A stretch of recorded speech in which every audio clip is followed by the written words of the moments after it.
looks like this, and he's running around somewhere. That's that's Peter Sutton. Gert Visser is here. That's Cindy Billson. We've got Kingsley Wakeland. Gert Visser at the back. We've got Kingsley Wakeland. That's one of our MMCs. Got Waldry Peach, which is our constituency leader. And then thank you very much, Mr. Mayor, for accepting the invitation. We really appreciate you coming back to Centurion and seeing everybody again, seeing as that you were our constituency leader a while ago. We appreciate the time that you have given us, and I'm sure everybody is open to debate as well. Thank you.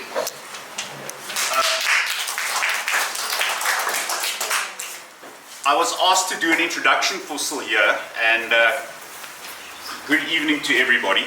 But Cllr has asked me very kindly, to keep it extremely short. Cllr is an extremely dynamic person that I've known for a very long time. We spent a lot of time together at the University of Pretoria when he was the DASO leader there, which also entitles me to a lot of blackmail money from him.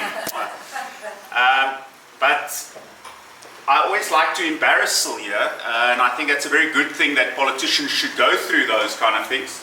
Cllr is extremely dynamic. He started his critique of the Democratic Party at the tender age of 12 when he sent a very, very harshly worded letter to some of our parliamentarians at that stage, indicating to them their failures and their misperceptions on the current state of politics. Cllr was also extremely precocious.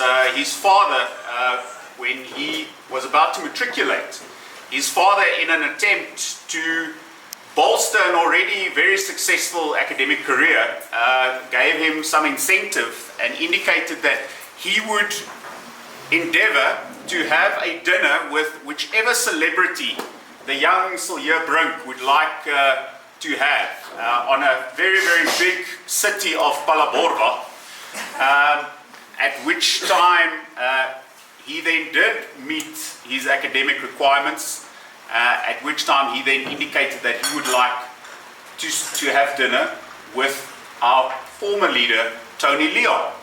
And of course, Tony Leon graciously complied. And fortunately for us, I think that Tony ultimately won the battle that night and planted the seed that we ultimately see as this great baobab in our political landscape. So without further ado, thank you very much, Cllr, for being here.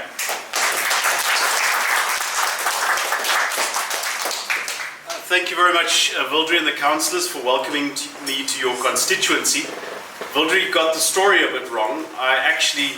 My high school sweetheart, her uncle went to university with Tony Leon, and that's how I got to meet him. But he's quite right in that I used to be a critic of the DA, writing sharply worded letters to newspapers and so forth. And that's the interesting thing about the party, is it's one of the very few where if you come in and you criticize and you poke your eye, or you poke your finger in someone's eye, you don't get kicked in the backside, you actually engage to say, what other ideas do you have? Interesting thing about our premier candidate, Salim Simanga, he wrote a letter to the DA at a particular point in time telling them how the party can do better, how the message is not coming across. And he got a call from someone called Ryan Kutsia, who was the chief of strategy at that stage, and he said to Sonny, well, do you want to come work for us? And maybe you could share and implement some of the ideas that you've shared with us. And I think that is a positive aspect of our party. We do listen to criticism. We are accused of being arrogant very often, but in my experience, that is very often confused with something else. And we are very keen to learn how we can do things better and take hands with other organizations to achieve together what we can't achieve alone. Because we've got tremendous challenges in this country to overcome, and no single political leader will come and rescue the country, no single political movement, but together through a coalition which we've established, the Multi-Party Charter for South Africa, we are sure that with our votes and the votes of our coalition partners, we can make a significant difference. So let me just say, I'm very open to answering municipal issues. I am the mayor after all. How does that meme go? I'm the mayor, every problem is my problem. And we'll engage on that, and I'll stay a little bit afterwards, and I'll support the councillors to address specific issues. But my main message here to you this evening is to encourage you to vote for the Democratic Alliance in this general election. And if you're already persuaded, to emphasize how very urgent and important this opportunity of a general election is for the future of the country. Now, we are a democracy, we have a constitution. I and my party are firm supporters of that constitution. We believe that the right thing happened to establish this country. Many people don't. And we want to defend that constitution and make the most of it. We are 30 years down the line, and it seems to us that life is hopeless in South Africa in many ways. When something positive happens, we're very often shocked and surprised because, unfortunately, our expectation is for decline and deterioration as ordinary people. We experience so many setbacks, so much pain, and an economy that's not growing, a supply of electricity that's not there to sustain growth, victims of crime, victims of decay, that we've fallen into a pattern of thinking that things can't really change. But if we're honest with ourselves, 30 years into a democracy, in the bigger scheme of things, is not really all that long. If we look at other democracies where a single political party has dominated, dominant party democracies, for instance, India, where the party of Gandhi and the family of Gandhi were in power for a long period of time, it took them far longer to break the dominance of that party than it has taken us in South Africa to break the dominance of the ANC. Argentina, the Peronists, watch the movie about Eva Perón, the whole movement around that. Even though there's been a change of government in Argentina, the Peronists are still the dominant force in Argentina, after many, many more years than it's taken us here in South Africa to break the dominance of the ANC. And so I can mention many other examples, but I think my most important message to you is don't lose hope in this country, because we are still a young democracy and there are many things we can do differently in order to improve the quality of life in this country. Sorry, I have to take a sip of this. However, we are at a bit of a turning point in our history. Due to a number of factors, the opportunity presented by this election also represents a great deal of danger for the future of the country. We have had almost a decade of insignificant economic growth. We've had very high levels of poverty.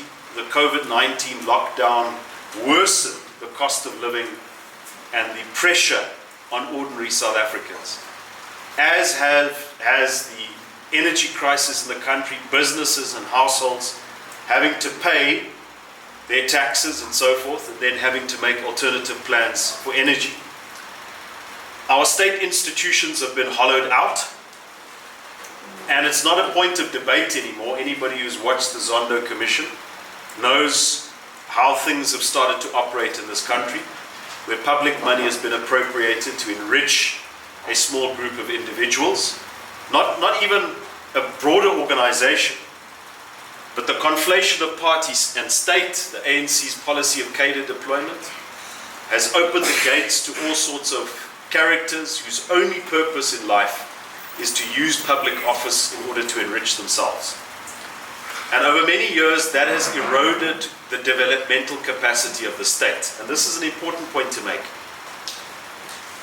If you look at engineers, accountants, lawyers, talented young people, whether they are black or white or colored or Indian, whatever their background, today a career in the civil service or a career in a municipality is seen as a risk to one's professional life.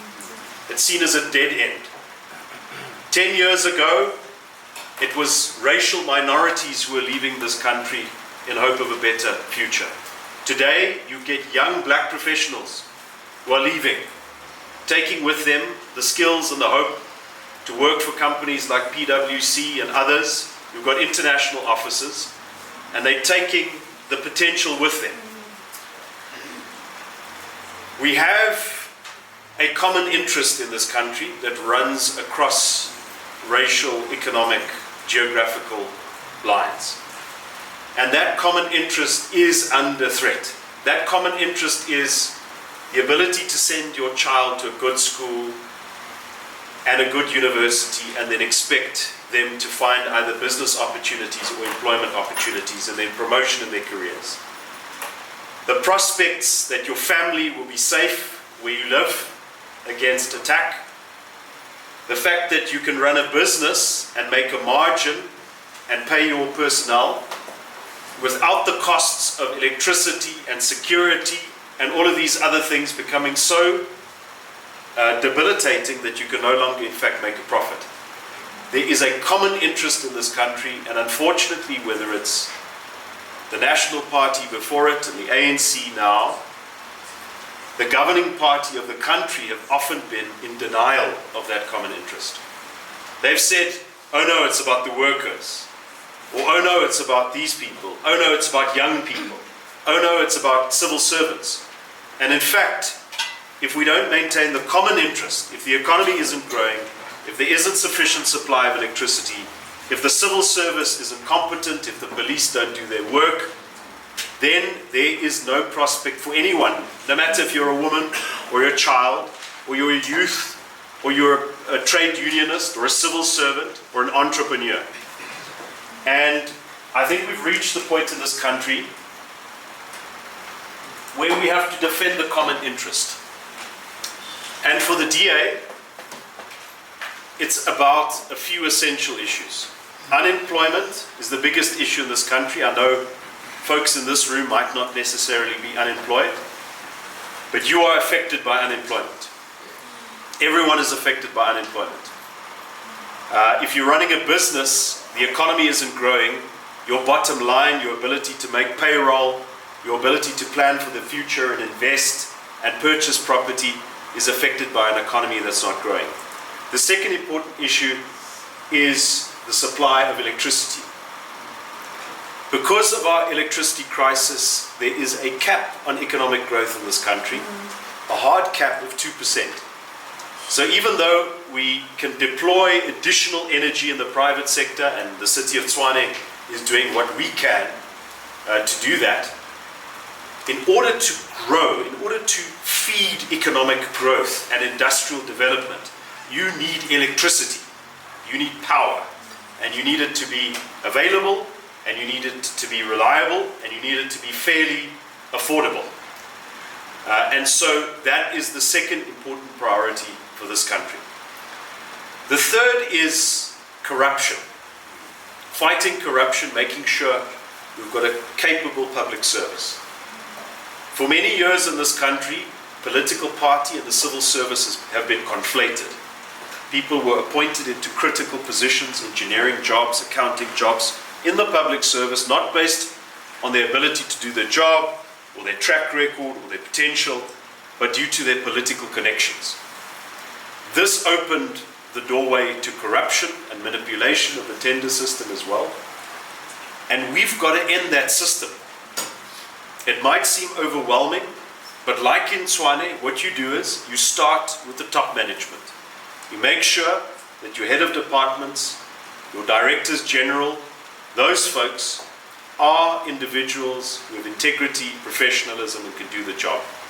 Restoring that ethic is essential to getting South Africa working again. Connected to corruption is crime. We have to make sure that the South African police have got the tools of trade to do their job. We have to make sure that DNA labs are functional so that if there's crime, we can pick up on the forensics, and that can lead to proper police investigations and convictions. Again, you can't do any of this if you promote your police officers based on their political connections instead of their expertise and their ability to do the job. It is also important that we look at where policing happens most effectively, because it's not always at a central level. A lot of success can be reached by working with CPFs, with neighborhood watches, forming collaborative efforts, and that's why the decentralization of policing, not in the way that Premier Lessufi has imagined it, but in a structured, orderly way where we share authority with local communities, is the key to safeguarding the future of this country. Now, it is important that whatever party you vote for has got a clear idea of what those key issues are. Because if they do not, they'll make it up as they go along. Especially when it comes time to forming coalitions. Because very often in coalitions, the concern is about who gets this job, who gets that job, who gets that benefit, instead of what is your agenda? What will you prioritize? What are the things that you'll say no to, and the things that you'll say yes to? And it is very important at this critical time in the country that the party that you vote for will be at that negotiating table with a clear sense of what they'll do with power and a sense of the policies that they'll prioritize and the policies they'll let go. Now, last year at the DA's Federal Congress, John Steenhuisen made an announcement. It was an offer to like-minded opposition parties. And he said to them, instead of us bickering between each other about small things and personalities and who did this and that, let us unite around what he termed at that point the Moonshot Pact, and let's focus on, let's see if we can reach agreement around these four principles. Non-racialism, the rule of law, in other words, the Constitution, protecting the Constitution, and fighting state capture, a capable state, and a social market economy. In other words, a free market economy with a social conscience, where you create a safety net for the poor and opportunities for people to live. So those four things were the basis of the DA's invitation to other political parties and the civil society, and that has now led to the multi-party charter for South Africa. I believe this is very significant, not only because it's taken away the energy among certain opposition parties fighting each other, and it directed that energy towards fighting the ANC and making sure we've got a change of government, but it's also forced opposition parties to get together and decide what will we actually do with power. So that's the one thing I can tell you. As somebody who came into government in 2016, here in Tshwane, I was a member of Solim Simanga's mayoral committee. It's one thing to win an election, it's one thing to assume a position, but if you don't have agreement with your coalition partners about the fundamental things that you're going to change, you're simply going to be treading water. You'll be wasting time, you'll be losing people's trust. Now in South Africa, because of our history, the civil service has become exceptionally politicized. Directors general, chief directors, folks that are meant to serve any government who comes to power, are in many instances card-carrying members of the ANC. And there's a conflict of interest in that. There's a professional ethic that that fails in that instance. Because if you're a civil servant, you must be willing to implement the manifesto of the governing party within the framework of the law. If you're a political activist appointed into the role of a civil servant, or you've got business interests that you need to protect, you will try and undermine the democratic mandate of the government. And unfortunately, this is what happened in Tshwane. In 2016, we didn't have a majority in the council. Eventually, those council meetings were collapsed by ANC and EFF councillors. That invited the intervention of the ANC Gauteng provincial government. The city council was dissolved. For 7 months, there was no oversight over spending, over recruitment, tenders, and even the revenue system of the municipality. So that before that period of time, the city had an operating surplus of more than 200 million. And after that period of time, and this coincided with the COVID-19 lockdown, there was a deficit of more than 4 billion. So this is the kind of things that happen if you remove the ANC, but you're not strong enough to build something in its place. I'll take that as an agreement. So that has been the focus of the multi-party charter. And I believe it's a wonderful initiative, and it gives us the opportunity to elect a new provincial government in Gauteng, which will make my job as the mayor considerably easier. Because having a provincial government that tries to undermine your every move, instead of supporting you on financial rescue, on energy independence, on improving service delivery, that will be a game changer for us. To have Salim Samanga in the place of Panyaza Lesufi will make it easier for us to deliver on our mandate. There are also many resources that are currently being wasted that could be channeled into things such as energy independence, that could strengthen our hand. So the multi-party charter is a vehicle to achieve that. Obviously, my plea to you is to vote for the Democratic Alliance. But I give you the assurance that the DA will stick to our multi-party charter, will stick to our coalition partners, and try and work with them to form the strongest voting bloc we can in order to negotiate a few key changes, just a few levers that we need to pull to save this country. It's got tremendous potential in Gauteng, KwaZulu-Natal, but it also has tremendous potential nationally. The ANC will lose its majority in this election for the first time. Well, not for the first time technically. They in fact lost their nationwide majority in 2021 already, but that was a local election. This is a national election. It presents a great deal of risk to this country, a change of government. There's a lot of uncertainty, but it is also an opportunity to break with a stagnating, declining reality. An opportunity to break with the way civil servants have been appointed, the way economic policy has been devised, the way that schools have been bullied with their powers being taken away from school governing bodies, the threat to private health care, and the threat of nationalizing private hospitals and medical aids. It is an opportunity to break with that pattern of stagnation. But for the sake of urgency, it is important that you appreciate the enormity of the risk. Because, and John Steenhuisen has said this as our leader, there is the risk of a doomsday coalition, a doomsday pact for this country, with the ANC and the EFF and potentially MK aligned. And believe me, no matter how much you think that there are good guys left in the ANC, and I'm sure that there is, they're not strong enough to resist the forces of destruction which will be unleashed if you permit Julius Malema to be at the cabinet table. The bickering, the infighting, the contention over who gets what We've seen it in Johannesburg and Cllr.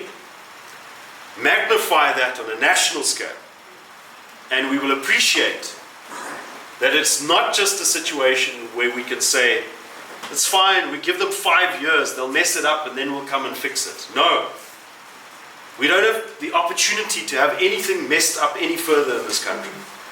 We now need to rescue what we can and build on the original potential of this country. That pact, that compact of 1994 of a country that works for all of its people, where each individual, regardless of the circumstances of their birth, have the ability to reach their full potential. That's the positive dream. And I believe that we can do it. And I'm asking for your support and the support of your neighbors and friends on the 20th or 29th of May in order to secure that. Further than that, if you're willing to help us on election day, even if it's just a, you know, and this is always a difficult conversation. The offers of help to the complaints is usually like a 5% to a 95%. And that's fine, we deal with the complaints, we deal with the critical issues, but very often just serving as an observer or somebody at a table is such a fundamental thing that you can do to free up resources so that we can put people in deeper rural areas to go check that votes don't get stolen, so that processes are followed. Centurion is, and we're not complacent about it, it's a DA stronghold. We'll fight for every single vote, and we appreciate it. But we also need to take the fight to the ANC in Mamelodi, in Olivenhout-Bosch, in Hammanskraal. We also need to deliver our message of hope to those folks. And the more help we have in our strongholds, the more resources we can free up. So that would be a humble request on my side. They said I've got I don't know how many minutes. It's not my intention to use all of those minutes. I would much rather like to engage you as an audience and to answer some of your questions. And let's do that right now. Thank you very much.